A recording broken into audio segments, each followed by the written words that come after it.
Hello ನಮಸ್ಕಾರ. ನೀವೆಲ್ಲರೂ ಚೆನ್ನಾಗಿದ್ದೀರಾ? ನಾವೆಲ್ಲರೂ ಚೆನ್ನಾಗಿದ್ದೀವಿ. ದಯವಿಟ್ಟು ಈ ವಿಡಿಯೋ ನೋಡ್ತಿರೋರೆಲ್ಲರೂ ಸಬ್ಸ್ಕ್ರೈಬ್ ಆಗಿ ವಿಡಿಯೋ ನೋಡಿ, ಫುಲ್ ವಿಡಿಯೋ ನೋಡಿ.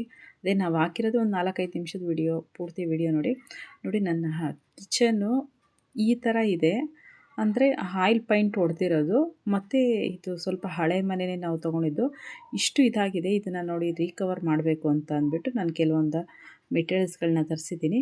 ಇವಾಗ ಟೈಲ್ಸ್ದು ರೋಲ್ ಪೇಪರು, ಅಂದರೆ ಫ್ಲೋರ್ ರೋಲ್ ಪೇಪರು ಹಾಕ್ತಾ ಬರ್ತಾಯಿದ್ದೀನಿ ನೋಡಿ. ಇವಾಗ ಸ್ಟಾರ್ಟಿಂಗ್ ಆಗ್ತಾ ಬರ್ತಾಯಿದ್ದೀನಿ. ಯಾವ ಥರ ಇರೋ ಕಿಚನ್ ಎಷ್ಟು ಚೆನ್ನಾಗಾಗುತ್ತೆ ಅಂದರೆ, ನಾನು ಈ ಥರ ಆಗುತ್ತೆ ಅಂತಲೇ ಅಂದ್ಕೊಂಡಿರಲಿಲ್ಲ. ಮೀಶೋಯಿಂದ ಪ್ರಾಡಕ್ಟ್ಗಳನ್ನ ತರಿಸಿದೆ. ನಿಮ್ಗೆ ಯಾವುದಾದ್ರೂ ಪ್ರಾಡಕ್ಟ್ಗಳು ಲಿಂಕ್ ಬೇಕಂತ ಹೇಳಿದ್ರೆ ಹೇಳಿ ಕಳಿಸ್ತೀನಿ. ಆದರೆ ನಮಗಂತೂ ತುಂಬ ಯೂಸ್ ಆಯಿತು. ಯಾಕಂದರೆ ಸದ್ಯಕ್ಕೆ ಇರೋದು ನಾವು ಚಿಕ್ಕ ಮನೇಲೇ. ನಮ್ಮ ಮನೇಲಿರೋ ಪರಿಸ್ಥಿತಿಲಿ ಸ್ವಲ್ಪ ತೊಂದರೆಗಳಿರೋದ್ರಿಂದ ದೊಡ್ಡ ಮನೆಗೆ ಹೋಗೋಕ್ಕಾಗ್ತಾಯಿರಲಿಲ್ಲ. ಹಾಗಾಗಿ ಈ ಚಿಕ್ಕ ಮನೆಯಲ್ಲಿ ಅಂದರೆ ಆಯಿಲ್ ಪೈಂಟ್ ಹೊಡೆದಿದ್ರು, ಟೈಲ್ಸ್ ಹಾಕ್ಸಿರ್ಲಿಲ್ಲ ಗೋಡೆಗಳಿಗೆ. ಹಂಗಾಗಿ ನಾನು ಏನು ಮಾಡೋದು ಅಂತ ಅಂದ್ಕೊಂಡು ಯೋಚನೆ ಮಾಡ್ತಿದ್ದೆ. ಆದರೆ ಯೂಟ್ಯೂಬ್ ಸ್ಟಾರ್ಟ್ ಮಾಡಿದ್ಮೇಲೆ ಒಂಥರ ಲುಕ್ನೆಸ್ ಕಾಣ್ತಿಲ್ವಲ್ಲ, ಏನು ಈ ಥರ ಕಾಣಿಸ್ತಾ ಇದೆ ಅನ್ನೋದು ಒಂದು ಸ್ವಲ್ಪ ಬೇಜಾರಾಗ್ತಾಯಿತ್ತು ನನಗೆ. ಯಾವಾಗಲೂ ಅದೊಂದು ಬೇಜಾರಾಗ್ತಿತ್ತು. ಒಂದು ಏನಾದರೂ ಅಡುಗೆಗಳು ಮಾಡಿದ್ರೆ ಚೆನ್ನಾಗಿ ಕಾಣಿಸ್ತಾ ಇಲ್ವಲ್ಲ ಅನ್ನೋದಕ್ಕೆ ತುಂಬ ಫೀಲ್ ಆಗ್ತಾಯಿತ್ತು ಫ್ರೆಂಡ್ಸ್ ಯಾವಾಗಲೂ ನನಗೆ. ಅದನ್ನು ನೋಡಿ ಯಾವ ರೀತಿ ರೆಡಿ ಮಾಡ್ಕೊಬೇಕು ಅಂತ ರೆಡಿ ಮಾಡ್ತಾಯಿದ್ದೀನಿ. ನಾನು ಅಂದ್ಕೊಂಡೇ ಇರಲಿಲ್ಲ ಇಷ್ಟು ಚೆನ್ನಾಗಾಗುತ್ತೆ ಇಲ್ಲಿ ಅಡುಗೆ ಮನೇಲಿ. ಇಷ್ಟು ನಮ್ಮ ಅಡುಗೆ ಮನೆ ಇರೋದು ತುಂಬ ಅಂದರೆ ತುಂಬ ಚಿಕ್ಕದು ನೋಡಿ. ನಮಗೆ ಆ ಫೇಸ್ ಇರೋದು ಅಷ್ಟೇ. ಅದೊಂದು ಅಲ್ಲಿ ಒಂದು ಕೌಂಟ್ರು, ಇಲ್ಲಿ ಒಂದು ಕೌಂಟ್ರ್ ಅಷ್ಟೇ ಇರೋದು. ಒಂದು ಕೌಂಟ್ರಲ್ಲಿ ಗ್ಯಾಸ್ ಇಡ್ತೀನಿ, ಮತ್ತು ಪಾತ್ರೆಗಳು ತೊಳೆದಿದ್ದ ಪಾತ್ರೆ ಇಟ್ಕೊತೀನಿ. ಒಂದೇ ಕೌಂಟ್ರಲ್ಲಿ ಗ್ಯಾಸು ಮತ್ತು ತೊಳೆದಿದ್ದ ಪಾತ್ರೆ ಇಟ್ಕೊತೀನಿ. ಇನ್ನು ಇರೋದು ಇದೊಂದೇ ಕೌಂಟ್ರು. ಈ ಕೌಂಟ್ರಲ್ಲೇ ನಾನು ಎಲ್ಲನೂ ರೆಡಿ ಮಾಡ್ಕೊತಾ ಇದ್ದಿದ್ದು. ಆದರೆ ವೀಡಿಯೋ ಮಾಡುವಾಗ ಒಂಥರ ಅಷ್ಟೊಂದು ಚೆನ್ನಾಗಿ ಕಾಣಿಸ್ತಾ ಇರಲಿಲ್ಲ. ತುಂಬ ಬೇಜಾರಾಗೋದು ನನಗೆ ಯಾವಾಗ್ಲೂ. ಆದರೆ ಇವಾಗ ಕೆಲವೊಂದು ಪ್ರಾಡಕ್ಟ್ಗಳನ್ನ ನಾನು ಮೀಶೋಯಿಂದ ತರಿಸ್ಬಿಟ್ಟು ನನಗೆ ಹೆಂಗೆ ಬೇಕು ನಾನು ಆ ಥರ ರೆಡಿ ಮಾಡಿಕೊಂಡೆ. ನಮ್ಮ ಮನೇಲಿ ಅಂದರೂ ಬೈತಾಯಿದ್ರು, ಅಯ್ಯೋ ನೀನು ಅದರಲ್ಲಿ ₹1 ದುಡ್ಡು ಬಂದಿಲ್ಲ, ಏನಿಲ್ಲ, ಇದೆಲ್ಲ ಬೇಕಾ ನಿನಗೆ, ಬಾಯಿ ಮುಚ್ಕೊಂಡು ಇರೋಕ್ಕಾಗೋದಿಲ್ವಾ ಅಂತ ನಮ್ಮ ಮನೆಯವರು ಅಂದರು, ರೇಗುತ್ತಿದ್ರು. ಆದರೂ ಏನೋ ಒಂದು ಮಾಡೋಣ ಅನ್ನೋ ಒಂದು ನಮ್ಮ ಹೆಣ್ಮಕ್ಳಿಗೆ ಹಾಗೆ ಅಲ್ವಾ ಫ್ರೆಂಡ್ಸ್, ಏನೋ ಒಂದು ಮಾಡಬೇಕು ಅನ್ನೋದೊಂದು ಆಸೆ ಇದ್ದೇ ಇರುತ್ತಲ್ವ. ಸುಮ್ಮನೆ ಮನೇಲಿರೋ ಬದಲು ಏನಾದರೂ ಒಂದು ಮಾಡಬೇಕು ಅಂತ ನೋಡಿ. ಅದು ಎಷ್ಟು ಕ್ಯೂಟಾಗಿದೆ ಬುದ್ಧ ಅಂದರೆ ತುಂಬ ಕ್ಯೂಟಾಗಿದೆ ಫ್ರೆಂಡ್ಸ್. ಅದು ನಿಮಗೆ ಅಲ್ಲಿ ಮೊಬೈಲಲ್ಲಿ ಅಷ್ಟು ಕ್ಲೀನಾಗಿ ಕಾಣಿಸ್ದೇ ಇರ್ಬೋದು, ಆದರೆ ಅಷ್ಟೇ ತುಂಬ ಚೆನ್ನಾಗಿದೆ ಫ್ರೆಂಡ್ಸ್. ಇದೊಂದು ರಾಧಾಕೃಷ್ಣದು ಪುಟಾಣಿದೊಂದಿತ್ತು, ಅದನ್ನು ಹಾಗೆ ಹಾಕಿದೆ. ಅಂದರೆ ತುಂಬ ಚೆನ್ನಾಗಿ ಕಾಣಿಸ್ತಾ ಇದೆ ಫ್ರೆಂಡ್ಸ್. ಒಂದು ಸ್ವಲ್ಪ ದುಡ್ಡು ಖರ್ಚು ಮಾಡಿದ್ರೂ ಇಷ್ಟು ಚೆನ್ನಾಗಿ ಆಗುತ್ತೆ ಅಂತ ನಾನು ಅಂದ್ಕೊಂಡೇ ಇರಲಿಲ್ಲ.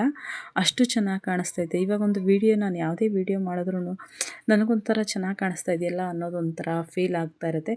ಅದರಲ್ಲೂ ನೋಡಿ ಈ ರೋಲ್ ಪೇಪರ್ ನಾನೇನು ತರಿಸಿದ್ದೆ, ಫ್ಲೋರ್ ರೋಲ್ ಪೇಪರು, ಅದು ಇಷ್ಟಕ್ಕೆ ಆಗೋಯ್ತು ಫ್ರೆಂಡ್ಸ್. ಇಲ್ಲಿಂದ ಇಲ್ಲಿಗೆ ನಾನು ದೋಸೆ ಹಾಕ್ತಾಯಿದ್ದೆ, ಹಂಗಾಗಿ ಅದನ್ನು ಹಾಗೆ ಕವರ್ ಮಾಡಿಕೊಂಡೆ. ಅಷ್ಟಕ್ಕೆ ಕರೆಕ್ಟಾಗಿ ಹೋಯಿತು ಫ್ರೆಂಡ್ಸ್.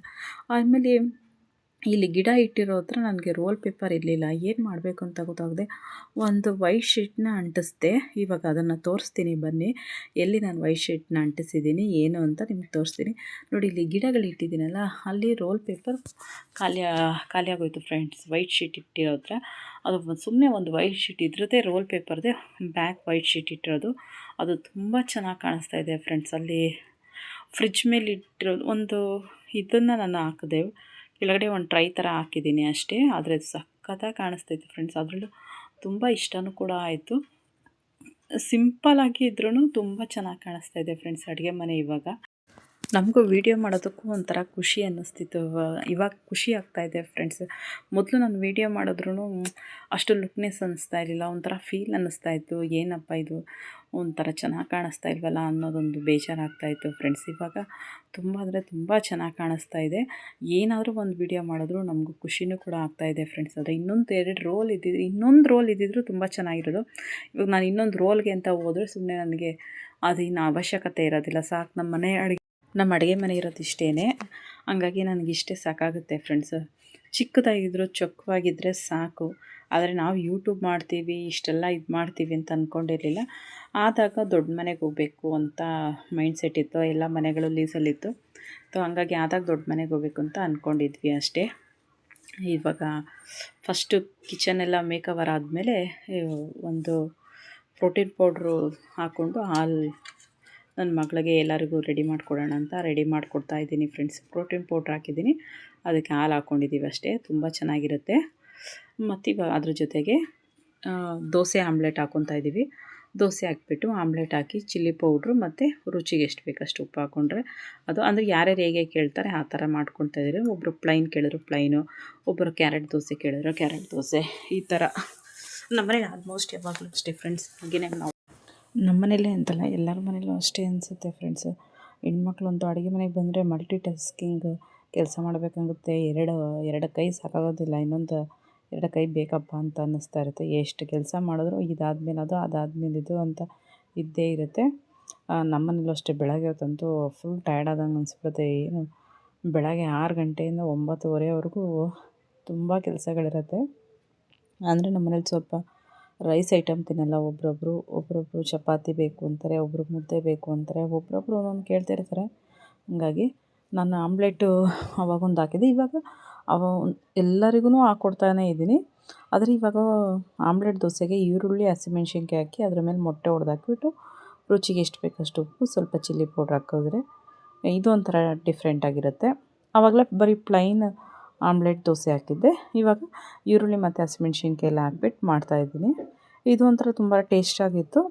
ಯಾರೇ ಹೆಂಗೆ ಕೇಳ್ತಾರೆ ಹಂಗೆ ಅವರಂತೂ ಮಾಡ್ಕೊಳ್ಳಲ್ಲ, ನಮ್ಮನ್ನು ಕೇಳ್ತಾರೆ. ಹಂಗಾಗಿ ನಾನು ಮಾಡಿಕೊಡ್ಲೇಬೇಕಾಗತ್ತೆ. ಇನ್ನೇನು ನಮಗೂ ತಾನೇ ಇನ್ನೇನು ಮಕ್ಕಳು ಕೇಳಿದ್ದನ್ನು ಮಾಡಿಕೊಟ್ರೆ ಅದೇ ಒಂದು ಖುಷಿ ಅಲ್ವಾ. ಹಂಗಾಗಿ ನಾವು ಅಂಥ ವಿಷಯಗಳಿಗೆಲ್ಲ ಏನು ಬೇಜಾರು ಮಾಡ್ಕೊಳ್ಳಲ್ಲ. ಅವ್ರು ತಿಂತೀನಿ ಅಂದರೆ ಏನು ಕೇಳಿದ್ರು ಮಾಡಿಕೊಡ್ತೀವಿ. ಅದಾಗಿದ ತಕ್ಷಣವೇ ಹಿಂದೆಯೇ ಪ್ರೋಟೀನ್ ಪೌಡ್ರ್ ತೊಗೊಂಡೋಣ ಅಂತ ಅಂದ್ಬಿಟ್ಟು ಎಲ್ಲರಿಗೂ ಹಾಲಿಗೆ ಒಂದೊಂದು ಸ್ಪೂನ್ ಪ್ರೋಟೀನ್ ಪೌಡ್ರ್ ಹಾಕಿದ್ದೀನಿ. ಇದು ನಾವು ಹೋಮ್ ಮೇಡು ಮನೇಲೇ ಮಾಡಿರೋವಂಥ ಪ್ರೋಟೀನ್ ಪೌಡ್ರು ಹಾಲು ಹಾಕ್ಕೊಂಡಿದ್ದೀವಿ. ಅಂದರೆ ತುಂಬ ಟೇಸ್ಟಾಗಿಯೂ ಇರುತ್ತೆ, ತುಂಬ ಚೆನ್ನಾಗೂ ಇರುತ್ತೆ. ಬೆಳಗ್ಗೆ ಹೊತ್ತು ನಾವೇನಾದ್ರು ಕೆಲಸ ಮಾಡ್ತಾಯಿದ್ದೀವಿ ಅಂದರೆ ಬೆಳಗ್ಗೆ ಹೊತ್ತು ಹೊಟ್ಟೆ ಹಸ್ಕೊಂಡು ನಾವು ಕೆಲಸ ಮಾಡ್ತಿರ್ತೀವಿ ಅಥವಾ ಉಪವಾಸ ಇರ್ತೀವಿ, ಅಂಥ ಟೈಮಲ್ಲಿ ಈ ಒಂದು ಪ್ರೋಟೀನ್ ಪೌಡ್ರ್ ಹಾಲನ್ನ ಕುಡಿದ್ಬಿಟ್ಟು ಇದ್ರ ಜೊತೆಗೆ ಏನಾದರೂ ಒಂದು ಹಣ್ಣು ತಿಂದ್ಬಿಟ್ಟು ನಾವು ಏನು ಕೆಲಸ ಬೇಕಾದರೂ ಮಾಡ್ಬೋದು ಫ್ರೆಂಡ್ಸ್. ಯಾಕಂದರೆ ನಮ್ಮ ಹೆಲ್ತು ಕೂಡ ನಮಗೆ ಮುಖ್ಯ ಅಲ್ವಾ. ಎಲ್ಲರನ್ನೂ ನೋಡ್ಕೊಳ್ಳೋವಂಥವ್ರು ನಾವು, ನಮ್ಮ ಹೆಲ್ತನ್ನು ನಾವು ನೋಡ್ಕೊಬೇಕಲ್ವಾ ಫ್ರೆಂಡ್ಸ್. ಈ ವಿಡಿಯೋ ನಿಮಗೆಲ್ಲ ಇಷ್ಟ ಆಗಿದೆ ಅಂದ್ಕೊತೀನಿ. ದಯವಿಟ್ಟು ಲೈಕ್ ಮಾಡಿ, ಶೇರ್ ಮಾಡಿ, ಸಬ್ಸ್ಕ್ರೈಬ್ ಆಗಿ friends. Thank you for the watching.